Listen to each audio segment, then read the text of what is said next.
মাত্র 2.2 মাইক্রোমিটারের ভুলের কারণে 1.5 বিলিয়ন ডলারে তৈরি নাসার হাবল টেলিস্কোপ যখন ব্যর্থতায় পর্যবসিত হল, কিংবা উত্তর সাগরে একটি তেল ও গ্যাসের খনিতে পাম্পের প্রেসার সেফটি ভালভ লাগাতে ভুলে যাওয়ায় ভয়াবহ বিস্ফোরণ এবং 167 জনের প্রাণহানি সহ 3.4 বিলিয়ন ডলারের ক্ষয়ক্ষতি। ইতিহাসের সবচেয়ে উল্লেখযোগ্য এবং ব্যয়বহুল 10টি ভুল নিয়ে থাকছে আজকের পর্ব।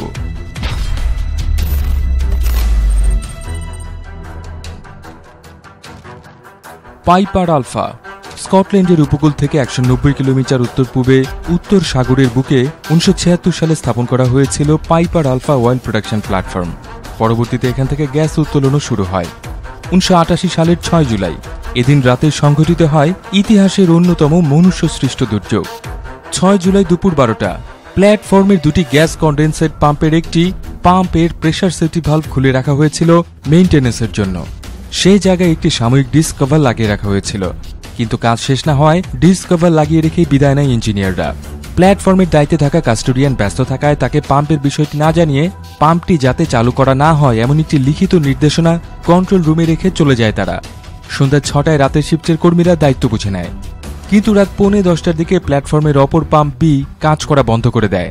এই অবস্থায় প্ল্যাটফর্ম চালু রাখার জন্য পাম্প এ চালু করা ছাড়া বিকল্প ছিল না, কিন্তু পাম্প এ যাতে চালু করা না হয় এই নির্দেশনাটি কন্ট্রোল রুমের ভুল বাক্সতে ভরে রাখা হয়েছিল, যে কারণে সব ঠিক আছে ভেবে রাত 9:55 পাম্প এ চালু করে দেয়া হয়।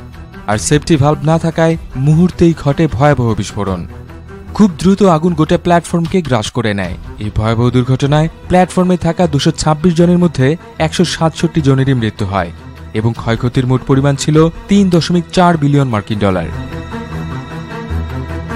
ওয়াকি টকি লন্ডনের ঐতিহাসিক ফেনচার্চ স্ট্রিটে 38 তলা বিশিষ্ট 20 ফেনচার্চ স্ট্রিটের নির্মাণ কাজ শেষ হয় 2014 সালে।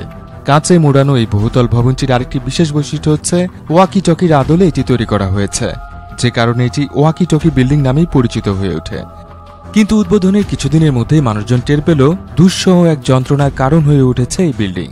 সূর্যের আলো সরাসরি এই বিল্ডিং এর কাছে পড়লে তা অবতল আয়নার মতো কাজ করে এবং প্রতিদিন ঘন্টা দুয়েকের জন্য বিল্ডিংটির দক্ষিণ পাশের রাস্তায় প্রচণ্ড উত্তাপ তৈরি করে। কখনো কখনো রাস্তায় আশপাশের তাপমাত্রা 91 ডিগ্রি সেলসিয়াস পর্যন্ত উঠে যায়। বিল্ডিংটির কুখ্যাতি আরও ছড়িয়ে পড়ে যখন রাস্তার পাশে পার্ক করা একটি গাড়ির বডি ওয়ার্ক সেই তাপে গলে যায় এবং এজন্য জরিমানাও গুনতে হয়েছিল বিল্ডিং ডেভেলপারকে। আর শুধু সূর্যের প্রতিফলিত আলোতেই ডিম ভাজি করে দেখিয়েছিলেন এক পত্রিকার রিপোর্টার। স্কাই স্ক্র্যাপারটি ওই রাস্তায় গাড়ি, সাইকেল, আসবাব, দোকানপাট অনেক কিছুরই ক্ষতি সাধন করে, আর এই কারণে স্কাই স্ক্র্যাপারটি ফ্রাই স্ক্র্যাপার নামেও পরিচিতি পায়। স্কাই স্ক্র্যাপার থেকে প্রতিফলিত সূর্যরশ্মির অত্যাচার থেকে বাঁচতে রাস্তায় অস্থায়ী ছাউনি তুলে দিয়েছিল স্থানীয় কর্তৃপক্ষ। আর বিল্ডিংটির ডিজাইনার এজন্য গ্লোবাল ওয়ার্মিংকে দায়ী করে জানান, লন্ডনের মেঘলা আবহাওয়ার কথা চিন্তা করে স্কাই স্ক্র্যাপারটি ডিজাইন করা হয়েছিল। আর মজার বিষয় হচ্ছে এই স্কাই স্ক্র্যাপারটি তৈরিতে খরচ হয়েছিল 250 মিলিয়ন মার্কিন ডলারেরও বেশি। নতুন এসএনসিএফ ট্রেন। ফ্রান্সের রাষ্ট্রীয় রেলওয়ে কোম্পানি এসএনসিএফ এর যাত্রা শুরু হয়েছিল 1938 সালে। সেই হিসেবে এই কোম্পানির অভিজ্ঞতার ঝুলি যে একেবারেই শূন্য তা নয়, কিন্তু 2014 সালে রেলওয়ে অপারেটর নেটওয়ার্ক RFF এর সাথে মিলে 1860টি নতুন ট্রেন কেনার অর্ডার দেয় এসএনসিএফ, যার বাজার মূল্য ছিল 17.5 বিলিয়ন মার্কিন ডলার। 2016 সালে ট্রেনগুলো চলাচল শুরু করবে এমনই কথা ছিল, কিন্তু হিসাবে সামান্য একটি গন্ডগোল হয়ে গিয়েছিল। নতুন ট্রেনগুলো ছিল দেশটির প্ল্যাটফর্মগুলোর জন্য সামান্য একটু চওড়া। মাত্র 20 সেন্টিমিটার বেশি চওড়া হওয়ার কারণে ট্রেনগুলোর প্ল্যাটফর্মে ঝোঁকার সুযোগ ছিল না।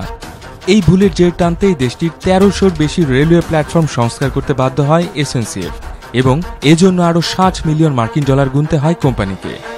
কিন্তু কিভাবে এমন একটি হাস্যকর ভুল করেছিল কোম্পানিটি, তার মোটামুটি একটি জবাব পাওয়া যায় RFF এর একজন মুখপাত্রের বক্তব্য থেকে। তিনি জানান, সমস্যাটি যতদিনে নজরে এসেছে ততদিনে অনেক দেরি হয়ে গেছে। বিগত 30 বছরের মধ্যে তৈরি করা প্ল্যাটফর্মগুলোর নকশা মাথায় রেখে কেনা হয়েছিল নতুন ট্রেনগুলো, কিন্তু দেশটিতে এরও বহু আগে তৈরি হওয়া ট্রেন প্ল্যাটফর্মের সংখ্যাও যে নেহাত কম নয় তা নিয়ে একেবারেই চিন্তা করেনি এসএনসিএফ। হাবলের আয়না। বহু বছরের গবেষণা, পরীক্ষা নিরীক্ষা, শ্রম এবং সময় ব্যয় করার পর মহাকাশে পাঠানোর জন্য পৃথিবীর প্রথম এবং একমাত্র স্পেস টেলিস্কোপ হাবল পুরোপুরি তৈরি। অনাবিষ্কৃত এবং রহস্যময় মহাবিশ্বকে আরও ভালো করে দেখার এমন সুযোগ নিশ্চয়ই ভীষণ আনন্দের। সেই সাথে মহাবিশ্বের দারুণ পরিষ্কার ছবি তোলা এবং বিজ্ঞানীদের গবেষণায় আরও সহায়তা করবে এমনটাই আশা করেছিল সবাই। কিন্তু পৃথিবীর কক্ষপথে স্থাপনের এক সপ্তাহের মধ্যেই নাসার গবেষকরা বলতে গেলে ভাষা হারিয়ে ফেললেন যখন তারা দেখলেন স্পেস টেলিস্কোপ থেকে পাঠানো ছবির শার্পনেস তাদের প্রত্যাশার ধারে কাছেও নেই। অনেক চেষ্টা করেও টেলিস্কোপটি ফোকাস শার্প করতে ব্যর্থ হয়। পরীক্ষা নিরীক্ষার পর গবেষকরা নিশ্চিত হন এর পেছনেই দায়ী টেলিস্কোপের মূল আয়না, যার আকার দেয় খুব সামান্য একটু ভুল হয়ে গেছে। যদিও এই আয়নাটি সম্ভবত বিশ্বের সবচেয়ে নিখুঁতভাবে তৈরি করা আয়না, কিন্তু এর পরিসীমা মাত্র 2.2 মাইক্রোমিটার ফ্ল্যাট হওয়ায় এটি ঠিকভাবে ফোকাস করতে অক্ষম। যে উদ্দেশ্যে হাবল টেলিস্কোপ পৃথিবীর কক্ষপথে পাঠানো হয়েছিল, এই ভুলের পর তা পুরোপুরি কেচে যায়। টেলিস্কোপটি পৃথিবীতে ফেরত এনে সারানো ছিল এক কথায় অসম্ভব একটি কাজ, যে কারণে এই প্রজেক্টের নামই হয়ে যায় হোয়াইট এলিফ্যান্ট, অর্থাৎ গরিবের হাতি পোষা। কিন্তু শেষ পর্যন্ত বিজ্ঞানীরা এর একটি সমাধান বের করতে সক্ষম হলেন। টেলিস্কোপের জন্য তৈরি করা হলো 2 সেট নতুন ধরনের আয়না, আর এগুলো হাবল টেলিস্কোপে স্থাপন করতে চালানো হয় একাধিক অভিযান, যা এ যাবৎকালে মানুষের মহাশূন্য অভিযানের সবচেয়ে জটিল অভিযানগুলোর একটি। লেক পাইনিয়ারের দুর্ঘটনা। মার্কিন যুক্তরাষ্ট্রের লুইজিয়ানা অঙ্গরাজ্যে রয়েছে লেক পাইনিয়ার, যা 1980 সালের আগ পর্যন্ত ছিল মিষ্টি পানির লেক। ছুটির দিনগুলোতে এখানে দেখা যেত বহু মানুষের ভিড়, কিন্তু মাত্র একদিনেই এই চিত্র পুরোপুরি বদলে যায়। 1980 সালের নভেম্বরের 20 তারিখ উইলসন ব্রাদার্স নামে একটি ড্রিলিং কোম্পানি লেক পাইনিয়ারের তলদেশে ড্রিলিং শুরু করে। মার্কিন কোম্পানি টেক্সাকোর সাথে চুক্তিবদ্ধ উইলসন ব্রাদার্স লেকের তলদেশে ড্রিল করে তেলের খোঁজ করছিল, আর লেকের নিচে ছিল ডায়মন্ড ক্রিস্টাল সল্ট কোম্পানির একটি লবণ খনি সুড়ঙ্গ। কিন্তু ড্রিলিং কোম্পানির ইঞ্জিনিয়ারদের কোঅর্ডিনেট রেফারেন্স সিস্টেমে ভুলের কারণে ড্রিলটি লবণ খনির সুড়ঙ্গের ছাদ ফুটো করে ফেলে। পানির তোড়ে ফুটোটি ধীরে ধীরে বড় হতে থাকে এবং বিশালাকৃতির ঘূর্ণি তৈরি করে লেকের সব পানি খনির ভেতর জমা হতে শুরু করে। আর সেই সাথে ঘূর্ণিটি গিলে নেয় গোটা ড্রিলিং প্ল্যাটফর্মটি, 11টি বার্জ, বহু গাছপালা এবং আশপাশের 65 একর জমি। ঘটনা শেষ কিন্তু এখানেই নয়। হঠাৎ পানি শূন্য হয়ে পড়ায় লেকের সাথে যুক্ত একটি খাল, যা কাছের ভার্মিলিয়ন উপকূলে গিয়ে পড়েছে, তার পানি উচ্চ দিকে প্রবাহিত হতে শুরু করে। এতে করে ধীরে ধীরে লবণাক্ত পানিতে ভরে যায় গোটা লেকটি, আর লেকের জীববৈচিত্র্য পুরোপুরি ধ্বংস হয়ে যায়। এই ঘটনায় টেক্সাকো এবং drilling company Wilson brothers diamond crystal লবণ কোম্পানিকে 32 মিলিয়ন এবং স্থানীয়দের আরও 12.8 মিলিয়ন মার্কিন ডলার ক্ষতিপূরণ দিতে বাধ্য হয়। বাল্টিক এইস। ভারী কার্গো পরিবহনের জন্য তৈরি করা হয়েছিল দানব আকৃতির জাহাজ এমভি বাল্টিক এইস। 2007 সালের 11 জুলাই নির্মাণ শেষ হয়। 486 ফুট লম্বা এই জাহাজটির, এবং এরপর থেকে সমুদ্রের এক প্রান্ত থেকে অন্য প্রান্তে গাড়ি পরিবহনের কাজে ব্যবহার করা হতো এই জাহাজটিকে। কিন্তু 2012 সালের ডিসেম্বরের 5 তারিখে ঘটে ভয়াবহ দুর্ঘটনাটি। জাহাজটি কার্গো বোঝাই ছিল 1400-র বেশি ব্র্যান্ড নিউ গাড়ি দিয়ে, যেগুলোর বেশিরভাগই ছিল জাপানের মিৎসুবিশি কোম্পানির তৈরি, আর এগুলো রাশিয়ার বাজারে বিক্রি হওয়ার কথা ছিল।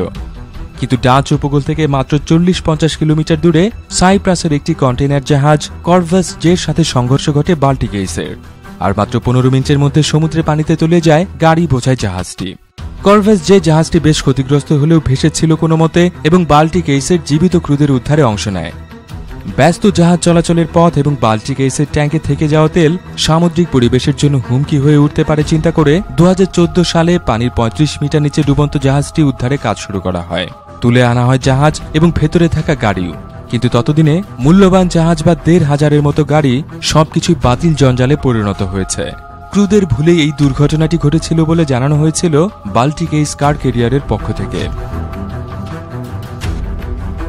Millennium bridge.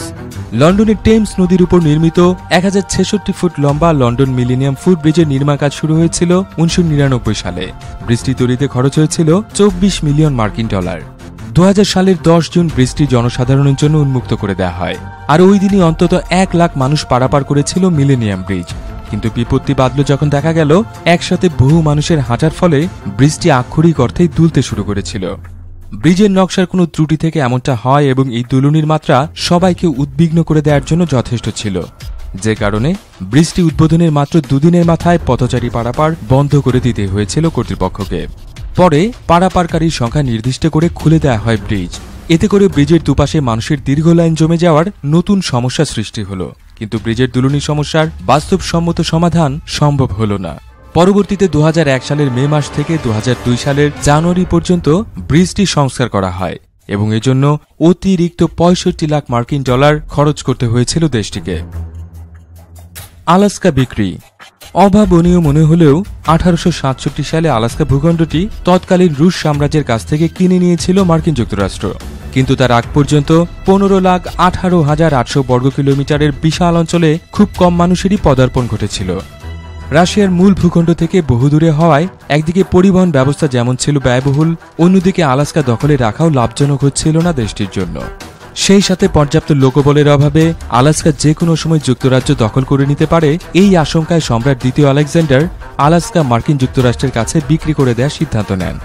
আর 1867 সালের 30 মার্চ আলাস্কা বিক্রি করে দেওয়া হয় মাত্র 72 লাখ মার্কিন ডলারে।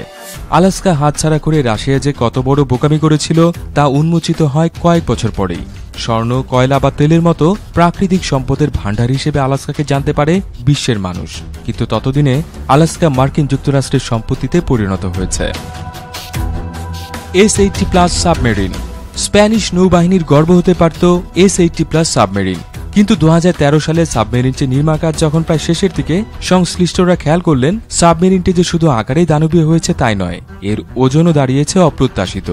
ইঞ্জিনিয়ারদের হিসেবের চেয়েও 68 টন বেশি ভারী হয়ে গেছে এর ওজন। তাতে অবস্থা এমন দাঁড়ালো যে এটি এতটাই ভারী হয়ে গেছে যে এর পক্ষে পানির উপর নিরাপদে ভেসে ওঠা সম্ভব হবে না।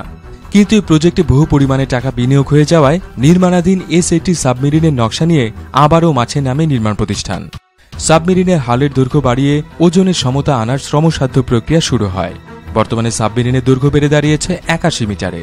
আর এই কাজে আরও 18 মিলিয়ন মার্কিন ডলার গুনতে হয় স্প্যানিশ সরকারকে। পরবর্তীতে একজন সাবেক স্প্যানিশ সরকারি কর্মকর্তা জানান, নকশা করার সময় একটি দশমিক ভুল জায়গায় পড়ে যাওয়ায় হিসেবে এমন গরমিল হয়েছিল।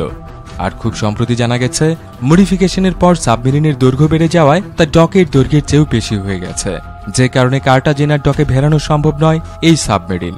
আশা করা হচ্ছে 2022 সাল নাগাদ $1.5 বিলিয়ন এই সাবমেরিন স্প্যানিশ নৌবাহিনীতে যুক্ত হবে। চোখ ধাঁধানো যুগান্তকারী সব উদ্ভাবন বা বাজারে আসা নতুন প্রযুক্তিপণ্য, বিস্ময়কর গ্যাজেট এবং আগামী দিনের প্রযুক্তি সম্পর্কে জানতে সাবস্ক্রাইব করুন আমার নতুন চ্যানেল টেক বাউন্ড। লিংকের জন্য ভিডিও ডেসক্রিপশন দেখুন।